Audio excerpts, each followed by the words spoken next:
Você já se sentiu como se estivesse sendo puxado para baixo por um peso tão grande que às vezes nem consegue respirar direito? Pois é, foi exatamente assim que eu me senti quando tudo desabou em meu casamento com o Renato. Vou chamar de Renato para não expor o nome verdadeiro. Eu sempre pensei que o amor e a confiança eram as bases de qualquer relacionamento sólido, mas quando tudo começou a desmoronar, eu percebi que tinha apenas uma camada fina de segurança e por trás disso, uma avalanche pronta para acontecer. Era uma época tranquila, pelo menos eu achava que era, até que Renato começou a mostrar sinais de que algo estava errado. Ele ficava mais distante, mais irritado e começou a ter esses pequenos comportamentos estranhos que só alguém que conhece bem pode perceber. Eu sou uma mulher observadora, não sou do tipo que deixa passar pequenas coisas, e essas pequenas coisas começaram a se acumular como peças de um quebra-cabeça que eu precisava montar. Um dia eu decidi investigar. O que eu encontrei me fez sentir um turbilhão dentro de mim. Renato estava traindo com uma mulher mais jovem, Rebeca. Eu não queria confrontá-lo de imediato, porque eu sabia que precisava de provas sólidas para ter certeza de que minha intuição estava correta. Então comecei a agir com calma e a fazer o que eu precisava para preparar minha estratégia. É como se eu estivesse me tornando uma detetive particular da minha própria vida. E, acredite, não foi nada fácil. Eu entrei nas redes sociais de Rebeca e comecei a seguir seus passos discretamente. Encontrar um rastro de papel foi como descobrir uma chave para um cofre cheio de segredos. A primeira coisa que fiz foi me infiltrar em um dos clubes online onde ela estava ativa. Eu era uma nova membro com interesses semelhantes, então ninguém suspeitou. Isso me deu uma visão mais clara de quem era Rebeca e como ela se comportava. Enquanto isso, eu estava me preparando para o meu novo começo. Nosso filho mais novo estava na escola, o que me deu um tempo precioso para conseguir um emprego de meio período e me certificar de que estava em uma posição financeira estável. Renato sempre teve esse hábito de viajar, de gastar dinheiro em presentes e em contas secretas, e eu conhecia suas senhas. Parecia que ele nunca pensou que eu pudesse encontrar essas coisas, mas eu consegui. Ele tinha uma conta secreta que eu acessava porque conhecia seus truques. Havia algo especialmente satisfatório em saber que eu estava um passo à frente dele. Eu peguei algumas coisas da casa sem que ele soubesse e convenci-o a tirar o nome dele do meu carro. Não era vingança, mas sim uma forma de garantir que eu pudesse seguir em frente sem estar presa a algo que me lembrasse do passado. Quando finalmente consegui reunir todas as evidências, era como se eu tivesse armado o cenário perfeito. Finalmente, eu decidi colocar um ponto final em tudo. Eu entreguei os papéis do divórcio para Renato no saguão de um hotel onde ele estava esperando Rebeca. Ele tentou negar tudo, mas eu tinha fotos suficientes para provar minha história. Só mostrei 3 dessas fotos no início, mas quando ele tentou me intimidar, mostrei mais 2 para sua família. Eu tinha a vantagem em minhas mãos e estava pronta para usá-la. A situação foi bem dramática.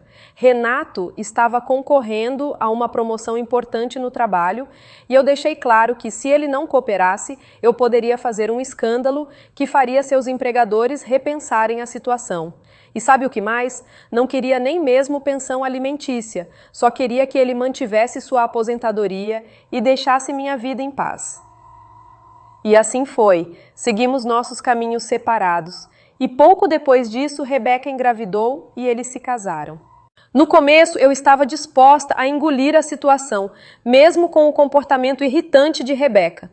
Meus filhos nunca reclamaram, e isso era o mais importante. Eu tentava manter as coisas pacíficas para eles, porque no fim das contas eram eles que importavam mais para mim. Mas as coisas começaram a esquentar quando Rebeca decidiu abrir a boca demais. Recentemente, Rebeca teve a audácia de criticar publicamente minha criação, mencionando que meu filho não se saiu muito bem no final do ano letivo e que ela criaria o filho dela para ser inteligente. Eu estava furiosa e, no calor do momento, com raiva acumulada, soltei uma mentira. Disse que não foi muito inteligente da parte dela avisar a esposa que ela era a amante. Renato não estava presente na ocasião, mas sua mãe e irmã estavam lá. E Renato me ligou naquela noite para perguntar sobre o que eu disse. Eu poderia ter contado a verdade, mas naquele momento eu decidi mentir. Dizia que Rebeca foi quem me alertou com fotos e me contou sobre a traição. Era uma mentira que eu sabia que causaria problemas, mas que de certa forma me dava uma sensação de vingança. Para minha surpresa, Renato me pediu para ficar com nossos filhos durante o verão. Aceitei, desde que eu os pegasse de volta no Natal. Ouvi de alguns conhecidos que Renato e Rebeca não tiveram um verão muito bom, e isso me fez rir um pouco. Rebeca tem me mandado mensagens o tempo todo, mas eu sigo no modo silencioso quando se trata de coisas que não envolvem meus filhos. Eu estava conversando com meu irmão sobre isso, e ele acha que, embora seja compreensível porque eu menti, ainda foi errado. Ele me questionou se eu realmente estava certa em minhas ações, e isso me deixou refletindo. Então estou aqui me perguntando, eu fui idiota? É curioso como a vida pode ser um emaranhado de escolhas e consequências, não é? Às vezes a gente se vê em situações que nunca imaginou e as decisões que tomamos podem ter um impacto muito maior do que pensávamos. Eu me peguei pensando sobre isso após o episódio com Rebeca e Renato. Foi como se eu tivesse mexido em um vespeiro e de repente todos estivessem revoltados, inclusive eu mesma. A verdade é que eu não planejei ser uma espécie de heroína da vingança, mas às vezes a gente se vê empurrada para esses papéis por causa das circunstâncias. Quando Rebeca começou a me atacar publicamente, eu não podia simplesmente ficar de braços cruzados. Eu sentia uma necessidade quase visceral de revidar, de mostrar que eu também tinha meu lado forte. E foi isso que eu fiz, mesmo que olhando para trás eu perceba que talvez não tenha sido a melhor decisão. O que mais me incomodou foi o fato de que Rebeca estava tentando colocar a culpa em mim pelo desempenho escolar do meu filho. O que ela não entendia era que eu estava lutando para manter nossa família unida e, ao mesmo tempo, fazer o melhor para nossos filhos. Então, quando ela começou a fazer comentários desrespeitosos, algo dentro de mim simplesmente explodiu. Eu queria que ela entendesse que não era fácil para mim e talvez, apenas talvez, ela deveria sentir um pouco da angústia que eu passei. E assim, entrei nessa espiral de mentiras e vingança. A mentira que contei sobre Rebeca ter sido a responsável por me alertar sobre a traição foi uma espécie de ajuste de contas. Eu sabia que estava jogando um jogo perigoso, mas também sabia que Renato nunca esperaria isso de mim. Eu já estava cansada de ver meu ex-marido e sua nova esposa se exibindo como se fossem um casal perfeito, enquanto eu estava lutando para construir uma nova vida. O pedido de Renato para que eu ficasse com nossos filhos durante o verão foi um pouco inesperado, mas eu aceitei. Não era que eu quisesse ser a vilã da história, mas eu precisava fazer algo que me desse algum controle sobre a situação. Eu estava disposta a manter as coisas sob controle, garantindo que nossos filhos estivessem bem, enquanto eu aproveitava para refletir sobre o que estava acontecendo em minha vida. O que eu não esperava era o impacto que essa decisão teria sobre Renato e Rebeca. Ouvi rumores de que o verão deles foi cheio de desentendimentos e problemas. Não que eu estivesse comemorando, mas havia uma pequena satisfação em saber que as coisas não estavam tão perfeitas quanto eles tentavam mostrar. Às vezes, a vida se encarrega de mostrar que nem tudo é como parece, e eu estava vivendo isso em carne e osso. Rebeca começou a me enviar mensagens constantemente, e eu simplesmente ignorei a maioria delas. Era minha forma de manter a paz e não me deixar arrastar para um jogo de provocação. Eu sabia que, se começasse a responder, acabaria em uma guerra de palavras que não levaria a lugar nenhum. Eu tinha aprendido a lição de que, muitas vezes, a melhor forma de lidar com pessoas como ela era ficar em silêncio e focar no que realmente importava. O que me deixou mais reflexiva foi a conversa que tive com meu irmão. Ele foi o único que realmente entendeu o quanto eu estava passando e o quanto essa situação me afetou. A opinião dele me fez pensar se, no fundo, eu realmente estava sendo justa com minha forma de agir. Ele acredita que, apesar de eu ter motivos para o que fiz, ainda assim a maneira como eu lidei com a situação não foi a melhor. E, honestamente, eu comecei a questionar se eu não estava apenas criando uma bola de neve de problemas para mim mesma. Eu me lembro de como era o início do divórcio. Cada dia era uma batalha para manter minha sanidade e para garantir que meus filhos não fossem afetados pelo que estava acontecendo.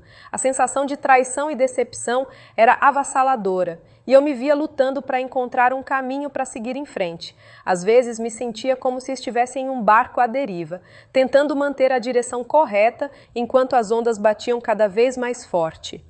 A vida depois do divórcio não foi fácil. Recomeçar foi um desafio e eu tive que me adaptar a uma nova realidade. Eu me dediquei ao trabalho, a melhorar minha vida e a garantir que meus filhos tivessem o melhor possível. Mas mesmo assim, a dor da traição e o ressentimento ainda estavam lá, escondidos em algum lugar profundo dentro de mim. E quando Rebeca apareceu com suas críticas e sua postura arrogante, essas emoções foram reacendidas. Eu sabia que precisava ser forte, não apenas para mim, mas também para meus filhos.